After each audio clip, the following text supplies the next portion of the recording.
Books presents a Lone Star audio production, Aurora Crossing, by Karl H. Schlesier. This unabridged recording is narrated by Jonathan Davis and directed by Rob Granis. This book is copyrighted 2008 by Karl H. Schlesier. This recording is copyrighted 2009 by Recorded Books, producer and publisher of Lone Star Audio, celebrating the work of great writers from Texas. The author opens this novel with the following note. As early as the 1790s, among trading parties of tribes from the western high plains who attended the Hidatsa Fair on the Missouri River were people who came from across the Rocky Mountains. Their distant domain was in what is now north-central Idaho, northeastern Oregon, and southeastern Washington. Their main trade item, besides the hornbow, was their special breed of spotted horses, the Appaloosa. French-Canadian traders who brought goods of European manufacture to the fair wondered about the identity of the strangers. They were informed in the sign language of the plains. The swift motion of the index finger of the right hand passed close to the nose from right to left.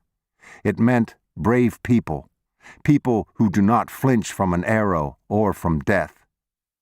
The French-Canadians read the sign differently. They thought it meant people who pierced the septa of their noses to insert an object of bone or ivory, and therefore called them nez percés, in French, pierced noses. From the beginning, English speakers omitted the French accent and spoke and wrote the tribal name without accentuation, Nez Perce. None of the long-distance travelers actually displayed such an ornamentation, and it was not a custom in that tribe. Though given in error, the name stuck, and the Nez Perces have been called thus ever since. The Nez Perces gave a name to the French Canadians also. They called them Suyapu in their language, head upside down, a reference to the fact that these men were bald but sported wild beards and robust mustaches.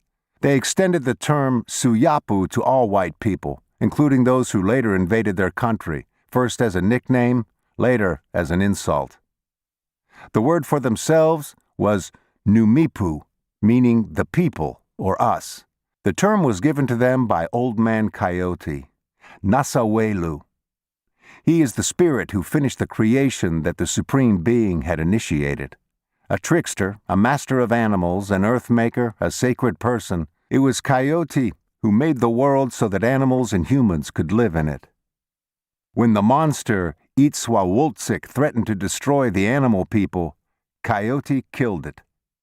From the heart of the monster he made the Nez Perces. He gathered blood from the heart and sprinkled it along the Clearwater, Salmon, Snake, and Imnaha rivers and said, "The Numipu will be a small people, but you will be very, very manly." The heart of the monster can still be seen today. It's a pointed hill of red stones 1 mile southeast of Kamiah, Idaho, on the east bank of the Clearwater River. The long ride of Patriot Nez Perce bands in 1877 is historical fact. In this story of the long ride, the author has been faithful to historical reality and attentive to detail. But it's a work of fiction, and though many of the figures have recognizable names, they're put to fictitious use, as are figures from the author's imagination. Any resemblance to actual persons known in history is purely accidental. The author long ago knew and befriended persons like those who appear in this story. It was during the time he lived among Nez Perces in Nespelem on the Colville Reservation. In search of their ancestors, he has traveled in the tracks of the long ride and has camped on their campsites. Much of their presence, like the presence of their wonderful horses, can still be felt there. For narrative purposes, it was necessary to render conversation in English syntax and grammatical structure.